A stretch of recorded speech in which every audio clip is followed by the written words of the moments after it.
Welcome to another episode of United for a Healthy Stoughton. I am excited to be here today back in the studio. It's been a little while, and today Luke is in studio with us on this side of the glass, which is pretty exciting. And Luke is here from SMAC, and today we're going to talk about media literacy and give people some tips and some things to think about, both for themselves and if you work with teens and kids and stuff to be paying attention to on the World Wide Web. So, Luke, why don't you introduce yourself, and since you aren't usually on this side of the camera, and tell folks a little bit about yourself and a fun fact. Absolutely. So my name is Luke. I am usually, so over there's a little booth, and I'm usually the one filming the people. Hi. So I have a degree. I went to school, Bridgewater State, for media literacy, for communication studies, specifically in film, which was a lot of like documentary filmmaking and stuff like that. But generally, communication studies is just, looking at media and literally just taking that next step of like, looking deeper, whether it's, why is this story interesting, or why is this news accurate? Like it's there's a lot to it. Yeah. So it was cool learning everything. Yep. And then a fun fact. Yes. The only thing I could think of is I do have an EP that's on Spotify. Okay. So if people want to listen to my music, oh, cool. You just have to look me up, Luke Asack on Spotify. What kind of music is it? It's pretty eclectic. I mostly like classic rock, like very Beatles, Kinks, The Who, that kind of stuff. But there's a country song on it. There's one like very like cigar room jazz song. Fun. So, yeah. Okay. It's a fun All right. album. We're going to look you up. Awesome. Excellent. Cool.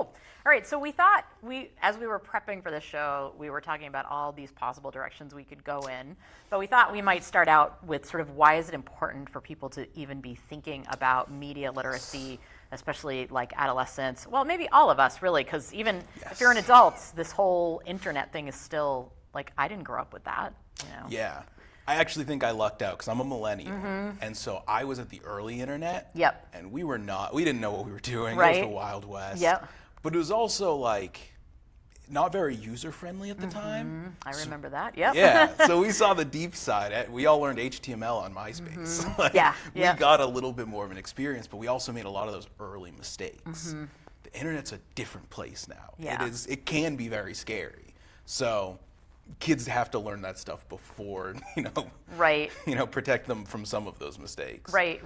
Well, I always think about like it's such an incredible tool, and like most tools, you could hurt yourself with a hammer, right? Yes. But you also can build a house with it. So trying to think about how do we, what are the important lessons and things that we want to make sure kids know and have. And we were talking a little bit about in the beginning about like, this is a great thing to do in school. I don't know, how many schools offer. I think more and more that's happening. Good. Yeah, yes. Media literacy, and I know my child's school, she's getting those courses in middle school. And that's awesome to hear. Yep. And she has actually asked me before, like, is that a credible source? Like, if we're looking at something online. So awesome. it's like, okay, good. Anyone who knows what Google Scholar is on a good path. Good.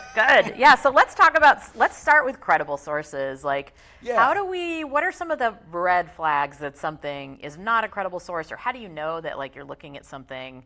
And you shared some terms with me earlier. We can talk about some of them were not familiar to me. So there's a lot of clear signs when something's not right, but then there's a lot of subtle signs. So sometimes it's hard to see.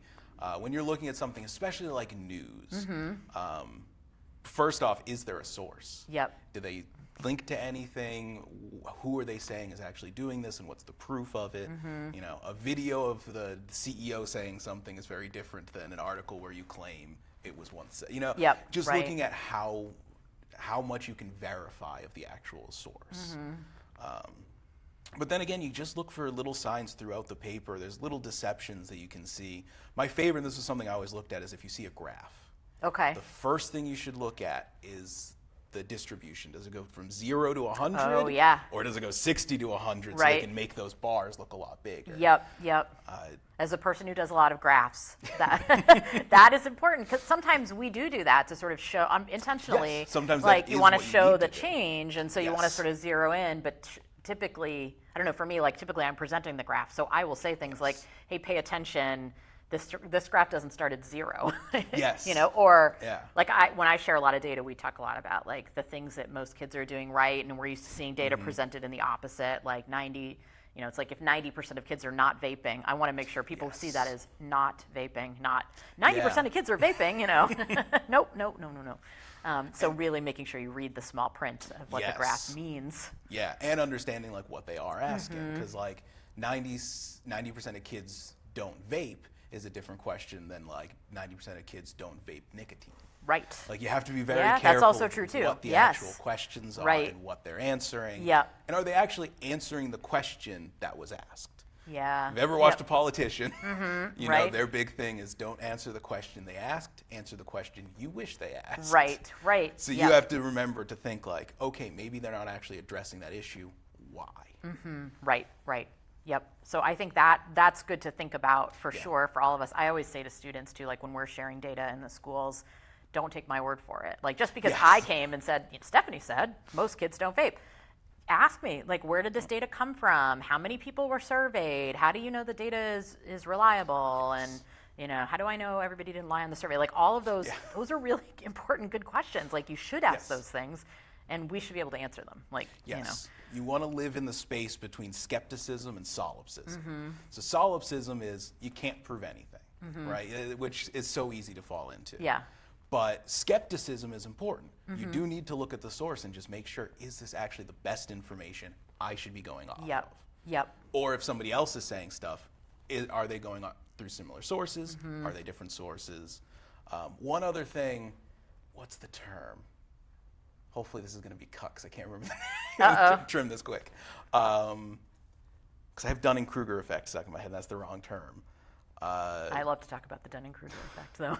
That's great, and that's always something to look into. But sometimes, and hopefully I'll remember the term, when you're reading something, you'll read like I said, I'm into music, so I'll be reading an article and they'll be talking about like music theory. I'll be like, this person doesn't know what they're talking about. Like clearly, like they don't understand it that well, and they're just kind of talking as a layman. That's fine. Move on. Then you go to something about something I don't know, finance. Oh wow, this is really interesting. You forget. Your brain forgets. Like, oh wait, maybe I shouldn't trust this source. They were just wrong about the thing I do know about. Oh right. Why would I think they're right about the thing I don't? Obviously, that's not always true. Right. Maybe right. they don't Maybe know they're an music expert. and they do not. Right. But it's just, if you see that, take that second chance, take that second moment to be like, let me just check this source. Is this actually good? Because I know they're not for the stuff I know. Right. Well, we were talking earlier about how when print media was sort of bigger, and you would go to the grocery store and you would stand in line, and there would be like the Inquirer and the Star, right? Like all the tabloids, and there was a name for it. So it was like. They were entertaining, but you wouldn't necessarily go like, well, it said on the cover of the Inquirer that the aliens were here. That must be news, I might want to read it because it might be entertaining to me. But, for the internet, sometimes it's hard to distinguish, like, what is sort of the Inquirer version of things and what is, an actual credible source. So I think, some of what you've been sharing already are signs of that. And then you also shared with me, so the terms clickbait and rage bait. Can we explain those to people? Because rage bait I wasn't familiar with. It made sense to me when you explained it. But. Clickbait, which is probably the more known one, is essentially when if they're creating a title or a link to something, they're less than honest about the content in a way to get you to click that link. Okay. And that could be like, crazy news on the new player selected for the Bruins. Then you click on it and it says, news, the player hasn't been selected yet. And you're like, that's not what you said. The article, you lied. And so that's just basically clickbait, is anytime they're just trying to get you to click it and they're not being honest to get you there. Rage bait is, I think, a little more new. And this is simply people trying to get a reaction. Okay. Usually it's anger. Usually they're just trying to pick a fight with you. But anything they put out, there's some people I say who will literally, who will say something that literally doesn't make sense. It's clearly anyone who knows the basics of it would know they're not, but they know that too. They just want a reaction. So you reacting to them is just giving them fuel. It's telling them, it's like if a dog is barking at you, so you pay attention to it, Yeah. It learns barking is going to get your attention. Right. That's how you have to treat like internet trolls. Okay. Yeah. Well, and I think, and then you react, and then they have something else. Now there's more stuff for them to react to. Yes. Because now you just introduced some new content. Yeah, and sometimes those aren't even people. There's so many bots out there that are literally just trying to get people mad, so they'll click on the content, Which is so the crazy. algorithm will Yeah. show it to more people. Yeah. Bizarre. That's so crazy. You also shared the term with me, copy pasta. Can you talk about what that is? Yeah. So copy pasta is copy pasted content. Okay. So these are often, a lot of times they're intentional for this. You'll see a lot in MLMs, in multi-level marketing companies, where they're trying to get people to, sell certain products and stuff. They'll write up these big scripts that are like, it's helped my health so much, I've lost this much weight, all this stuff. But it's just they're copying from one website, pasting it on another. And so a lot of times, and these are pretty easy to pick up once you start to read them and start to look for them, because they usually aren't context specific.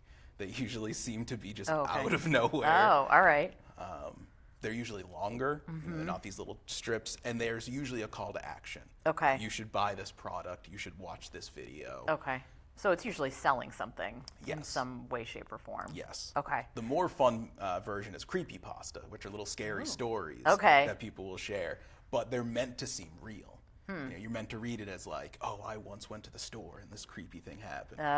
But fiction. Yep. And that's another thing people can read into it, read a story of something bad happening and think like, oh no, this stuff happens. And it's like, maybe it does, but this is not an example. Don't take this as Right. like well, and then evidence. people copy it and share it, and it Exactly. feels like the problem is really big. Yes. I think a lot about, like, even just because we have the internet, we have 24-hour news cycle, that things like stranger danger, I think, is a really good example. Yes. That people feel like kids are being abducted off the street all the time. Yes. And the truth is that, like, things are safer, like those numbers are down, but because we have access to all of it, and because we know about things that we wouldn't normally hear about, because it maybe would have been covered in one particular state or in a local news story, that now we see all of the things, and so it just feels really big, and it's like on demand, and it's constant, and so I think about some of that stuff too. It's like, when you were saying that, I was thinking about the story that used to circulate when we were a kid. It was like the person in the white van was going to come, and it's like the urban legends are like,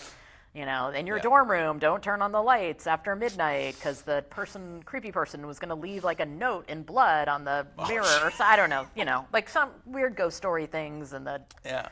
But that leads really well to cultivation theory, which is something we studied a lot. Yeah. Which is essentially the more you see something, the more you watch something, the more it's discussed, you cultivate those feelings towards it. And there's a very early study, I wish I had it, that basically looked at people watching news. Yep. And said if you're watching news that is more often talking about violence or threats, anything like that, you're far, far, far more likely to think your chances of being in those violent situations is much higher.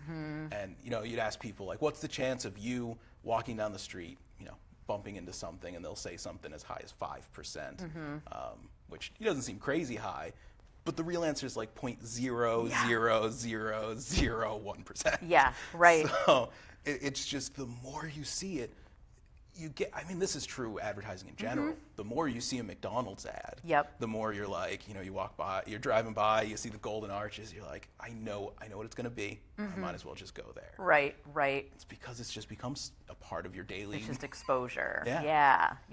Yeah, it's interesting because we use some of that theory in prevention too, around thinking about like positive community norms and misperceptions. And so like when I was using that vaping example, so we know that kids and adults perceive that most of their peers are doing these risky behaviors like drinking or vaping, and most of them in fact are not.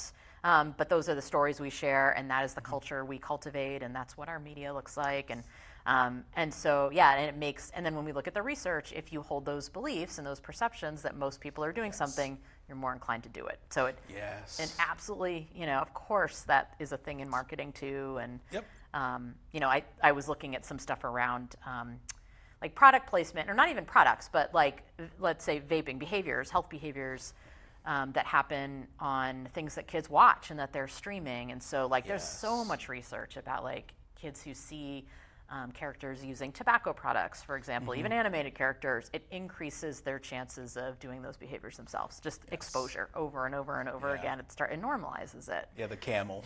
Yeah, yeah, that's like the great classic example. Yes. But now it's like some of the most frequently kind of binge watched things that teenagers are watching have a lot of drug and alcohol use in them. Interesting. Not just, and sometimes it's adolescents doing those things and sort of normalizing, which is a great place for parents to have a conversation with kids as a sidebar when you start to see that. But also just adults kind of doing some of these behaviors and not really showing ever somebody struggling with consequences of the behavior. It's always just positive or normalized, or it's just sort of what happens, and and they don't always show like, okay, sometimes that isn't, it's not great, or there are consequences, or not everybody is doing that. Like that's not teen culture necessarily. Yes, and reality TV can also be a little bit even harder because you're that extra step where you don't see where the editing is, you don't see where the writing is. Right. So it just feels like you're watching people act normal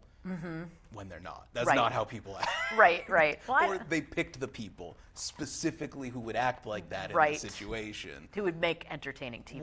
Right. Where that's not the majority of people. Right, right. Well, I can't imagine it would be normal, like that you would behave normally if a camera was following you around all the time anyway. You don't. I mean, you can't. No. Right? We have kids in here who do camps, and they're so energetic, running around, they're excited, put in the camera. Hi, they instantly calm down and they're a little nervous, and because it's just you're being filmed. Right, right. Well, and you can see yourself. Like we're sitting here in the studio, there's a screen. Like if I look in the right direction, I'm like talking to a mirror version of myself, and like I've read research that if you really want to throw somebody off their game in a job interview, put them so they can see themselves in the mirror. So if you sat with a mirror behind you and they had to watch themselves the whole time during the interview, it's unnerving. I can imagine. So don't do that to people. It's not nice.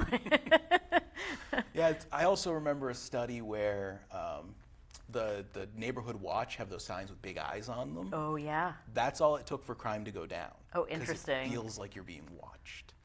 So people just that thought of being watched. It's got to be the same thing with those speed limit things that because it's not like the number you drive by and it tells you were going over the speed limit and it clocks you. That's not going anywhere. That information, it's not like a direct feed to the police department. Yes. But you it can kind feels of feel like someone else is now seeing your speed and knows that you're going a little faster. Right. Yeah. Like, who might be watching that? Yeah. It's just out of embarrassment, not even getting in trouble. Just like, do I want someone to see on a local street where kids are playing that I was speeding? It just, there's a thing, I wish I was remembering all these names, but people on TV, if they're like wearing a mask, they feel more encouraged to do negative things, especially with other people. Oh. They did this one thing, it was a TV show. Everyone in the audience had masks, they had controllers, and they could vote yes or no. And somebody out in the real world had to do something if they voted yes, or they didn't have to do it if they voted no. Okay.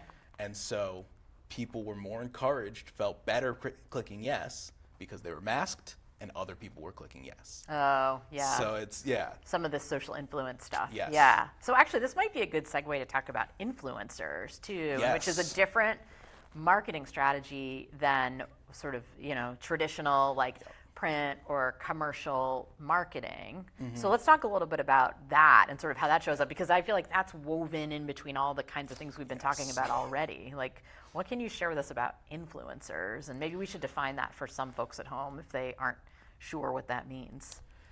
Yeah, influencers, it's an interesting term because it's kind of a catch-all.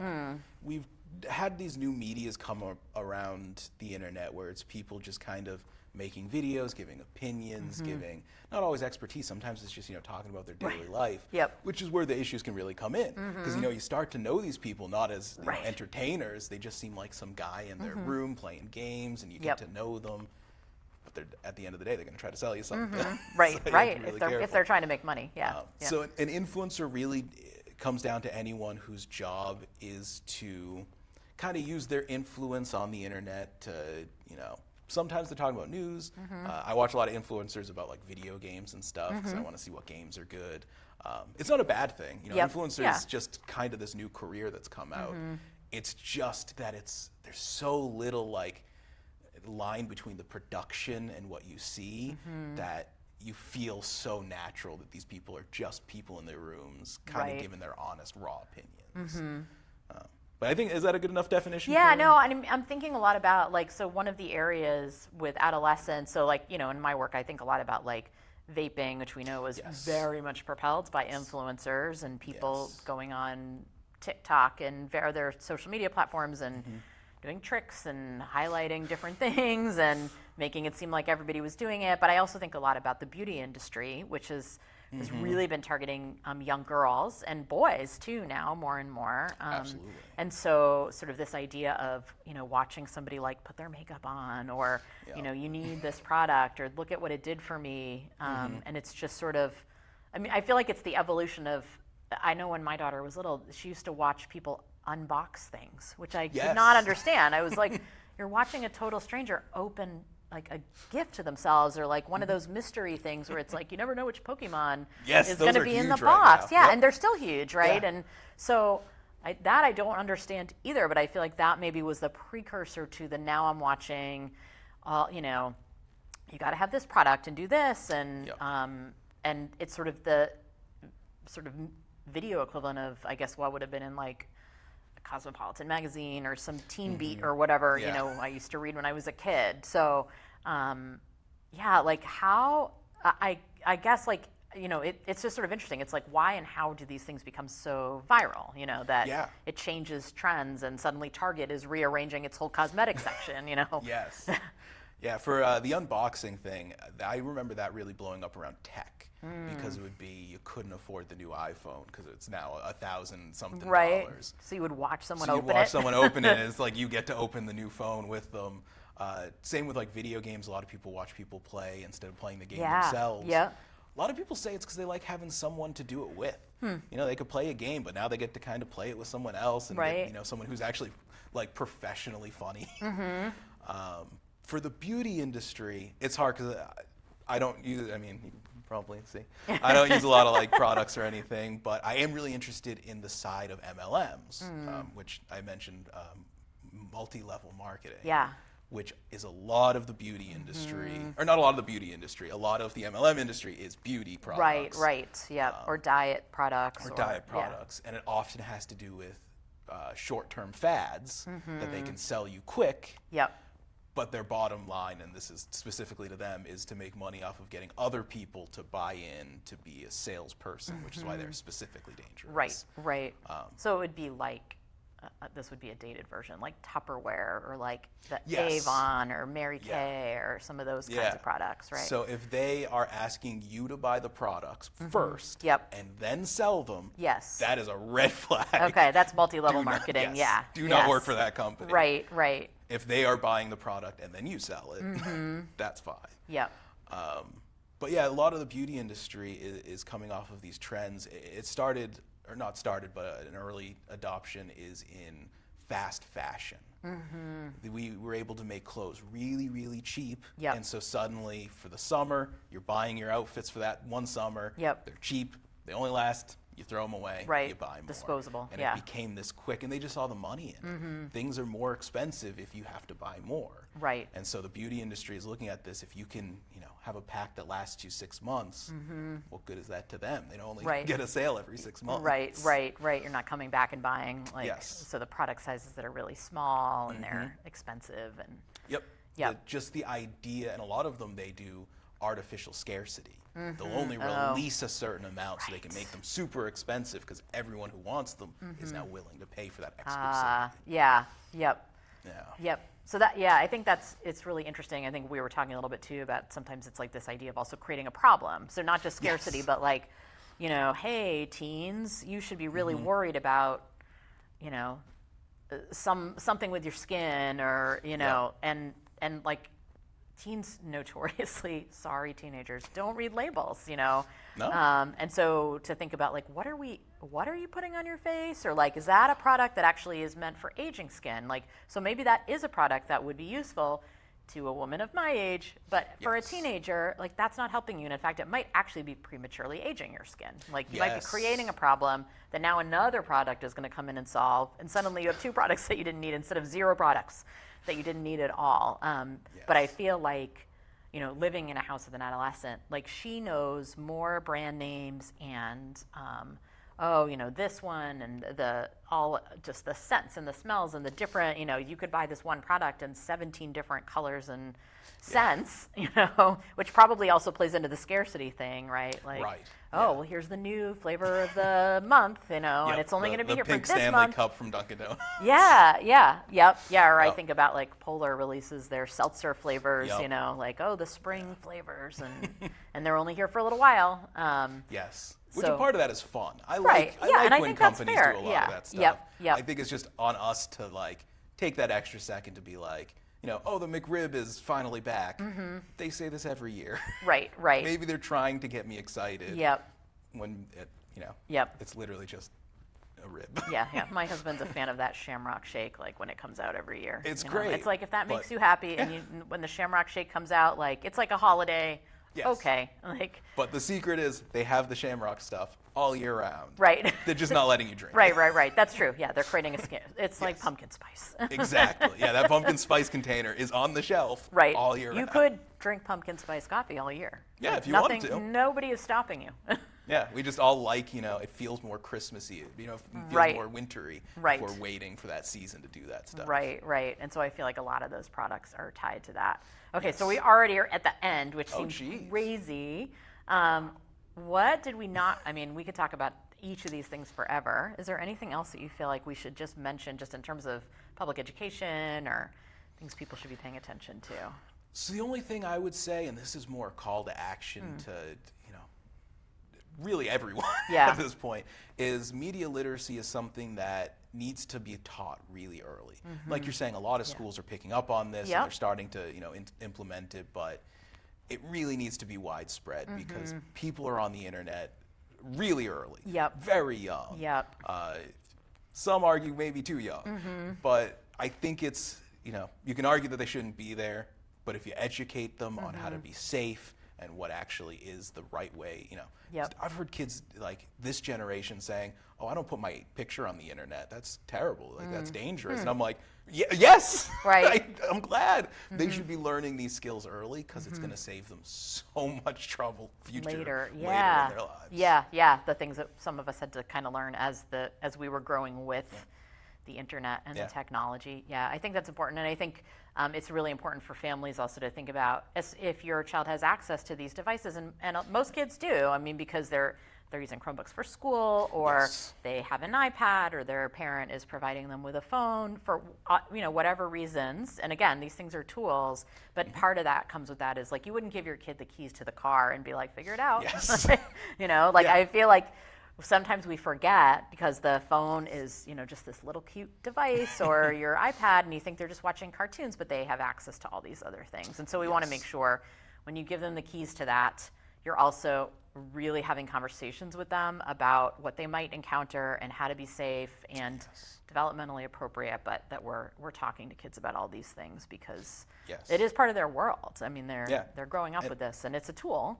And things are dangerous when you're young. Just because you want to protect people when they're young doesn't mean they don't need to know stuff so they can keep themselves safe. Right.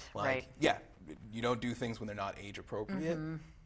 But it's very young. We need to teach kids they have to keep themselves protected. Right. And we're giving them these things. Yes. Yeah. Right. They're going to get it if we don't give it to them. Yep. So that's also true. Like kids do see screens in other places. So Yeah. I think that's the other thing to be aware of. You still want to be teaching these lessons, even if you are holding off on providing the devices. And there is research that says to do that, to hold off. Yeah, that's a smart idea. As long as you can. But they still will see it. But you can't act like it's going to be 100% effective. Correct. Do both. They will have a friend. They will have a friend with one of those things, and they will be looking at it. And maybe that friend is going to learn something. Maybe your kid is going to say, "Oh, actually, I know that this site is like dangerous. Right. Let's go to this site. It's a little bit safer. Right. It's the same thing." Yep. They don't want to be on the dangerous site. No, they literally don't know until you teach them. Right. True. Well, thank you so much for having this conversation. I think we'll definitely need to do a part 2. Absolutely. Because we have so much more to talk about. But thank you, and thank you everybody at home for watching, and we'll catch you on the next episode.